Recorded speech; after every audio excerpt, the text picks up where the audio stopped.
नमस्ते स्टूडेंट्स, स्वागत है आप सभी का एनिमेट सीसी की क्लास नंबर 52 में। आज की इस क्लास में मैं आपको बताऊंगा, अगर आप किसी भी कैरेक्टर के हाथों को चेंज करवाना चाहते हैं, जो यहाँ पर हैंड्स हैं, उनको अगर आप चेंज करवाना चाहते हैं तो ये शेप आप कहाँ से लेकर आओगे और इनको आप एनिमेट सीसी के अंदर कैसे फ्रेम बाय फ्रेम सेट करोगे, आज मैं आपको बताने जा रहा हूँ। तो अगर आप भी कार्टून के हैंड्स को चेंज करना चाहते हो और थोड़ा सा एनिमेशन को और भी ज्यादा प्रोफेशनल बनाना चाहते हो तो ये चीज आपको जरूर से सीखनी चाहिए। तो सबसे पहले ये हाथ आपको ऐसे मिलेंगे कहाँ से, ठीक है। अब ये हाथ बहुत सारे होते हैं तो अलग अलग आप बना भी सकते हो, लेकिन इतना टाइम नहीं होता है कि आप इतने सारे हैंड्स अलग अलग करके बनाओ, है ना। तो या तो आप इनको ट्रेसिंग की मदद से कर सकते हो, लेकिन अगर आप इनको डायरेक्ट लेना चाहते हो तो भी यहाँ पर आपको बहुत सारे हैंड्स मिल जाएंगे freepik.com पर। यहाँ से आप इनकी फाइल्स को डाउनलोड कर सकते हो। जैसे ये वाली जो फाइल है, तो यहाँ पर ये वाली फाइल हमने डाउनलोड कर ली है और इसको हमने इलस्ट्रेटर के अंदर ओपन भी कर दिया है। अब देखो यहाँ पर हाथों के बहुत सारे शेप होते हैं, 40-50 शेप होते हैं, क्योंकि जैसा जैसा हमें एनिमेशन स्टूडियो के अंदर चाहिए होता है वैसे ही हम हाथों का एनिमेशन लेते हैं। अब जैसे कोई एक्शन का अगर कोई हम सीन ले रहे हैं जिसमें कि मुक्के वगैरह चल रहे हैं, लातें वगैरह पड़ रही है, तो उसमें उस हिसाब से शेप चाहिए होता है। अगर सिंपल टॉकिंग चल रही है तो उसमें सिंपल हाथों की 4-5 एनिमेशन चाहिए होता है। लड़ाई झगड़े का कुछ सीन होता है तो उसमें वो एक अंगुल आगे दिखाता है या फिर गुस्से के अंदर पंच मारता है, वो चाहिए होता है। तो आप अपने हिसाब से यहाँ से बहुत सारे देख सकते हो और ले सकते हो। अब यहाँ पे मैंने इलस्ट्रेटर के अंदर इस फाइल को ओपन कर दिया है। अब ये आपको .eps के अंदर फाइल मिलती है, आपको यहाँ से फाइल पर सेव करना है इलस्ट्रेटर के अंदर, और सेवर्स के अंदर जाकर आपको यहाँ पर ये चीज सेलेक्ट होगी एपीएस, तो आपको यहाँ पर अडोब इलस्ट्रेटर कर देना है और इस फाइल को आपको सेव कर देना है। उसके बाद में हम क्या करते हैं, एनिमेट सीसी को ओपन करते हैं, एक नया डॉक्यूमेंट लेते हैं और जहाँ पर भी आपने फाइल को सेव किया था इलस्ट्रेटर की फाइल को, वहां से हम ड्रैग करके यहाँ पर इंपोर्ट करते हैं और इसको सीधा इंपोर्ट पे क्लिक कर देते हैं। अब जैसे ये फाइल बड़ी अपने सीन से, तो यहाँ पर हम क्या करते हैं, क्यू प्रेस करते हैं और इसको हम ऐसे छोटा कर देते हैं, ठीक है। अब ये एक ही लेयर के ऊपर है, हमने इलस्ट्रेटर के अंदर कुछ भी चेंजेस नहीं किया है।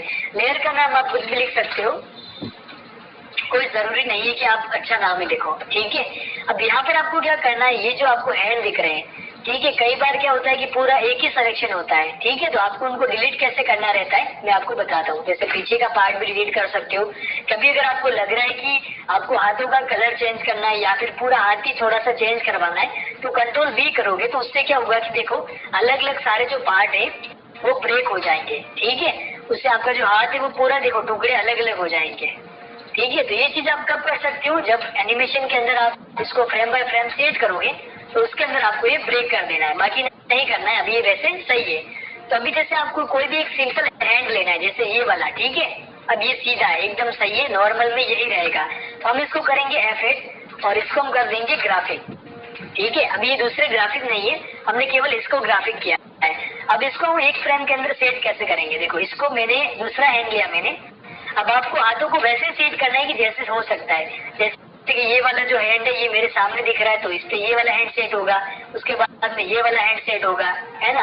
अब ये जो शेप है, ये जो शेप है और ये जो शेप है और ये जो शेप है, वो मतलब दूसरे हैंड का हो रहा है, राइट और लेफ्ट हैंड दोनों में आ रहे हैं, ठीक है। तो आप एक एक करके सेट कर सकते हो, लेकिन एक ही फ्रेम में सेट करोगे तो भी कोई दिक्कत नहीं, खाली आपको नंबर ही तो चेंज करवाना है। अब मैंने इसको सेलेक्ट किया, Ctrl+X किया और ये सिंबल है तो इसके अंदर लेकर गया। यहाँ पे फर्स्ट फ्रेम पर ये, तो अगली फ्रेम को मैं सिलेक्ट करके F7 करूंगा ताकि ब्लैंक हो जाए। F7 हम क्यों करते हैं, अगर मैं F6 करता तो ये वाला हैंड भी रहता और जो मैं प्रेस करता वो भी रहता, तो दो हैंड हो जाते हैं एक ही फ्रेम पर। तो F7 करने से क्या होता है कि ब्लैंक हो जाता है। अब जैसे यहाँ पर आपको हाथ किसी जगह पर रखना है, वो कैसे पता चलेगा, दोनों को एक सीट पर रखना है। तो उसके लिए आपको यहाँ पर देखो ऊपर ऑनियन स्कीम मिलती है, तो आप उसको ऑन करना तो पीछे का जो भी हैंड है वो आपको बता देगा यहाँ पर, ठीक है। तो यहाँ पर आपको इस तरीके से सेट करना है, हथेली को हथेली से सेट करना है, बाकी का जो एक्स्ट्रा पार्ट है वो हमेशा आपको नीचे की तरफ रख देना है ऐसे। उससे क्या होगा कि जो आपका हैंड की जो लंबाई होगी कोहनी से लेकर पूरी हथेली तक, उसके अंदर ये चीज मर्ज हो जाएगी। अगर आपको ये नहीं रखना है तो आप इसको क्या कर सकते हो, ऐसे पूरा डिलीट भी कर सकते हो, अंदर जाके यहाँ से पूरा ऐसे आप डिलीट भी कर सकते हो, ठीक है। अब ये स्ट्रोक रहेगी तो स्ट्रोक को भी मुझे यहाँ से डिलीट करना होगा क्योंकि अलग अलग बने हुए हैं ये, ठीक है। स्ट्रोक को भी मैंने यहाँ से डिलीट कर दिया। अब वापस से मैं बाहर आता हूँ। अब मुझे चाहिए ये वाला हैंड, इसको मैंने कंट्रोल एक्स किया, इसके अंदर गया, तीसरी फ्रेम पर मैंने सेलेक्ट करके F7 किया, इसको मैंने कंट्रोल V किया, पेस्ट कर दिया, इसको भी मैंने यहाँ पर सेट कर दिया। फिर से बाहर आया, ये वाला हाथ है, इसको मैंने कंट्रोल एक्स किया, अंदर गया, चौथी फ्रेम पर गया, F7 किया और कंट्रोल V कर दिया। अब जैसे हाथ थोड़ा सा मुड़ा हुआ है ना, हमें ऐसा नहीं चाहिए होता है, हम इसको ऐसे करेंगे, ठीक है। और इसको भी हम यहाँ पर ऐसे सेट कर देंगे। देन हम आगे आएंगे, इसको भी हम करेंगे कंट्रोल एक्स, इसके अंदर जाएंगे, यहाँ पर पांचवें पर हम करेंगे F7, इसको भी हम यहाँ पर ऐसे पेस्ट कर देंगे। आपको लग रहा है कि नहीं, अगर आपको इसको मॉडिफाई करना है तो आप यहाँ से फ्लिप हॉरिजॉन्टल करके इसको चेंज करवा सकते हो, और इसको भी आपको हमेशा ऐसे सेट करना है, ठीक है। सारे हैंड्स आपको अपने एनिमेशन के मुताबिक आपको मैन्युअली सेट करने होंगे। यहाँ पर मैं आपको केवल बता रहा हूँ कि कैसे आपको ये प्रोसेस करना रहता है। अब जैसे ये हाथ है, इसको भी मैंने कंट्रोल एक्स किया, इसके अंदर गया, यहाँ पे मैंने एक और F7 किया, कंट्रोल शिफ्ट V किया। अगर शिफ्ट V करता हूँ तो वो बाहर जहाँ से था वहीं से आता है, लेकिन अगर मैं डायरेक्टली कंट्रोल V करता हूँ तो वो किसी भी जगह पर पेस्ट हो जाता है। अब इसको भी मैं यहाँ से रोटेट करूंगा और यहाँ पे ऐसे में सेट कर दूंगा। अब जैसे ये लग रहा है कि ये मतलब वो लेफ्ट वाला हैंड आ गया है, तो इसको मैं ऐसे करेंगे, मॉडिफाई के अंदर फ्लिप कर देंगे, ठीक है। तो अब ये मतलब वो सीधा वाला हाथ हो गया, और इसको भी मैंने यहाँ पे सेट कर दिया। वापस से मैं बाहर आया, इसको भी मैंने लिया, कंट्रोल एक्स किया, इसके अंदर गया, यहाँ पे गया, F7 किया, कंट्रोल V किया, इसको भी मैंने यहाँ पर सेट कर दिया, ठीक है। अब जैसे ये वाला हाथ अपने किसी काम का नहीं है, ठीक है, ये वाला काम नहीं आएगा क्योंकि इसके अंदर आपको केवल एक ही हैंड चाहिए होता है, और इसका हम वैसे भी हैंडशेक का हम एनिमेशन अलग से कर ही सकते हैं, तो ये चीज हमें इसके अंदर नहीं चाहिए होती है। इसको मैंने F5 करके थोड़ा सा आगे बढ़ा दिया, ठीक है। तो अभी आप देख सकते हो कि एक ही के अंदर बहुत सारे हैंड आ चुके हैं, है ना। अब मैं क्या करूंगा, इसको यहाँ से थोड़ा सा क्यू करके इसको ऐसे में रोटेट करूंगा हाथ को, और इसके ऊपर यहाँ पर मैं क्या करूंगा, देखो एक हैंड और मैं और बना लेता हूँ। एक काम करता हूँ, इसको एक बार मैं ऐसे सेट करता हूँ, ठीक है। यहाँ पे मैंने क्या कर दिया है, एक नया लेयर लिया है, रेक्टेंगल लिया है, और यहाँ से मैंने रेक्टेंगल लेकर एक बार तो हाथ की स्किन को मैंने आई ड्रॉपर से सेलेक्ट करके के प्रेस करके वहां पर पेस्ट कर दिया। उसके बाद में अगर आपको स्ट्रोक का कलर भी चेंज करना है तो वो आप कैसे कर सकते हो, यहाँ पर जाके आई ड्रॉपर से इस तरीके से कलर सेलेक्ट कर लीजिएगा। अब जैसे व्हाइट हो गया तो मुझे स्किन कलर ही चाहिए था इसका, तो मैंने इस तरीके से, फिर भी नहीं हो पाया है ना, थोड़ा सा मतलब कम हो रहा है, तो यहाँ पे मैंने इस तरीके से कलर सेलेक्ट कर लिया स्ट्रोक का भी, ठीक है। अब ये स्ट्रोक का साइज वगैरह अगर आपको बढ़ाना है तो पहले आप साइज को बढ़ा लीजिएगा, ठीक है। अब मुझे यहाँ पर क्या करना है, हैंड का शेप देना है, तो मैं कैसे कर सकता हूँ, देखो यहाँ से इस तरीके से यहाँ पे मैं मर्ज कर सकता हूँ। इसका लेयर में नीचे लूंगा और उसके बाद में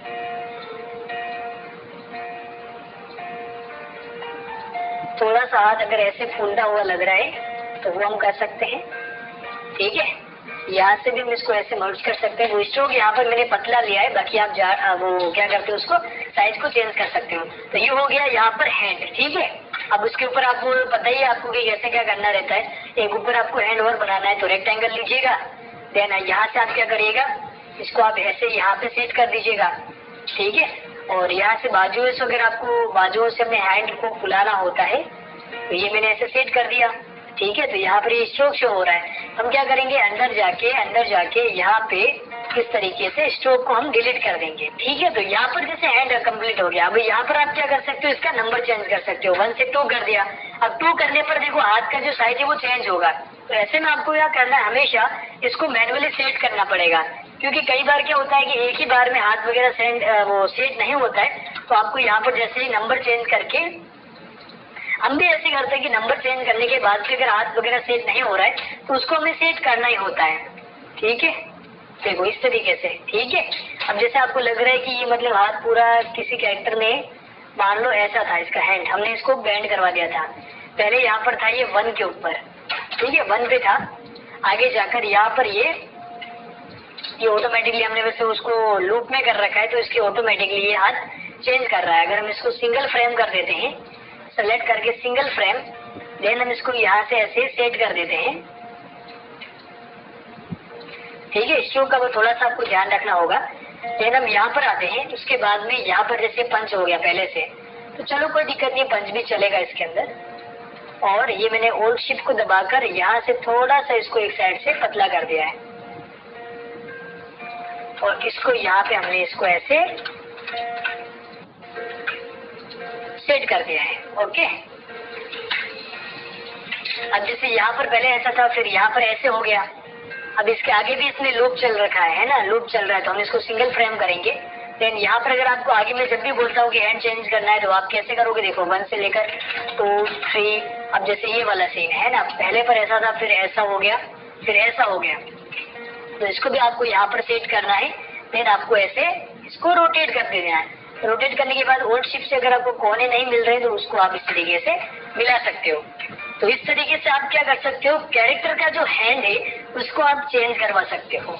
आशा करता हूँ ये क्लास नंबर 52 आपको जरूर से समझ में आई होगी और हाथों का जो हथेलियां चेंज करवाने का जो एनिमेशन होता है वो आपको समझ में आया होगा।